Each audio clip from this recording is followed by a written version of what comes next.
Bro, Ryan, can we be honest here? Yeah. So you keep wearing these shirts. Yeah. And I know you go out of your way. No, you don't think they're funny. That's okay. Let me finish. Okay. I don't understand any of them. Oh, come on. Like the last one, the I have mental Illinois. That's what it was? Wait, I never even saw that one. Yeah. Well, wow. Technically, I think you say it's And Illinois, but Okay, so what is this? Can we get a 'Cause read on that? every single podcast, Ryan wears a different shirt, and each shirt is like kind of a meme shirt or is like supposed to be funny, but supposed to be. You could would download- download a crappy JPEG of a monkey some dork paid $2 million for. Oh, it's a hit on. Like This still NFTs got and it, stuff yeah. like that. But this is the font and setup of like in the early 2000s, mid 2000s, when they were trying to say you wouldn't steal like There's a pirating you wouldn't- DVD. Yeah, it was It was for pirating DVDs, and it was basically saying like you wouldn't steal a pair of shoes, and it was like stealing, copyright infringement is stealing. Yeah. And it was just kind of like the whole thing trying to tell the internet that copyright is a thing, Which It's theft. everyone took as a total joke. Yeah, it just turned into a It's big just like, meme, but apparently geez, not big okay. enough for you to understand it. I guess I was just too young for it. Honestly, this one takes It- a little bit of thought. I have another one down there that's a dog locked in a car, and it says, "I love hot dogs." That one's pretty That's spicy. pretty easy to understand too. Have you guys ever seen the Spotify show on Netflix? It's like the start of Spotify, basically. Well, it shows like basically the whole story of how Spotify started and then where they are now. Before Spotify came into the market, it was basically all pirating. Yeah. And this guy was like basically just pirating all of his music and stuff. And he was like, I think there's like a market for this. And then it just shows like For the legal music. Yeah, for Well, legal but- music. A market for like having songs on your phone at all times or access to, I don't know. Do you guys remember having to buy songs for like $1.25? Like new ones would be $1.25. Well, they used to be 99, and then they got sent. No, it was $1.29. Yeah, then they went for 29. that. Dude, But I remember when they added that extra, technically 30 cents onto it. As a kid, I was like, that hurts.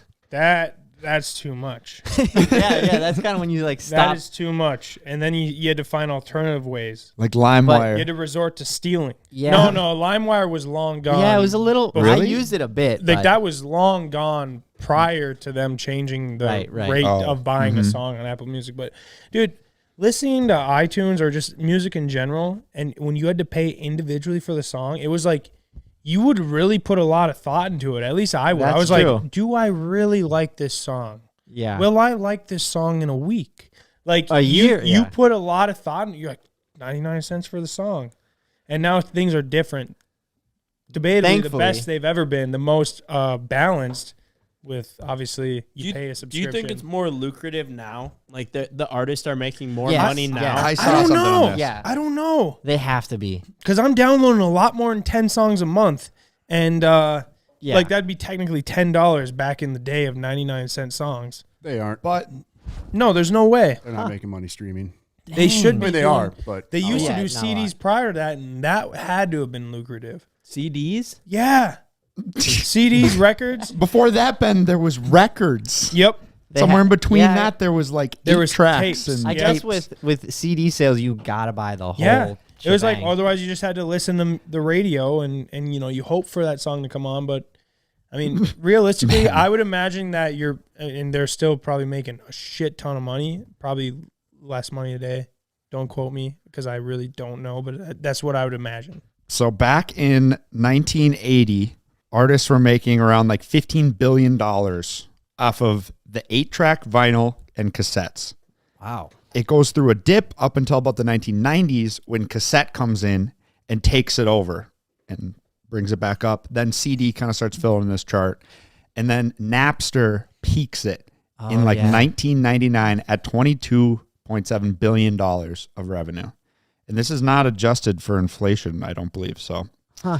And then after that, it steeply declines to 2015, where streaming starts to pull a little bit of money back, but they're still not even close to where they were prior. Dude, so I actually had Napster as a kid prior to having iTunes because I didn't have a iPod or a Zoom. So Zoom was Microsoft's version of an iPod. Zune? Zoom. Zune. Zoom, like Zoom. Zune. Oh, it was a No. Zune? It's Zune, like Dune with a Z. Okay, well, it was a Zune. So I didn't have one, so I didn't know how to even pronounce it. But anyways, I'm pretty sure Napster went with Zune, but you could also use LimeWire, which was like a pretty iconic illegal downloading website for music. It was all free, but it would poison your computer with viruses. Napster wouldn't do that, and it was free. So you could listen to the music and download songs to your computer and all this stuff, and even music videos for free. But if you wanted to put them onto your Zune or your iPod or whatever the hell you were going to connect it to, then you had to pay, like, I think it was $15 a month, Okay. which is quite a bit of money back in like the early 2000s. Yeah, like I remember. But it was unlimited. It was unlimited. So as a kid that didn't have either of them, I would go skateboard in the morning. I remember this as a kid. I'd go skateboard out in my driveway, and then I would go downstairs and I would hop on the computer and I would watch music videos and listen to music and play RuneScape. RuneScape was so lit. That's Yep. awesome. Okay, how were companies like Napster like operating? They got sued. Okay, So yeah, it did catch up to them. So it did. And then I believe that same guy who created Napster teamed up with Mark Zuckerberg on Facebook. Am I wrong? Really? I'm not maybe, 100% certain. I think they had some kind of run in. Maybe we got to double check that. Ken, is that true? Kenny?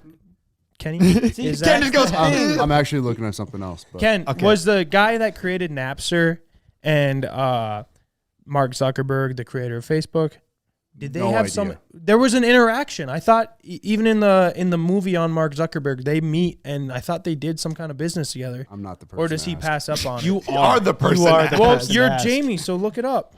He just asked you not to call him Jamie though. You're Ken. Kenny.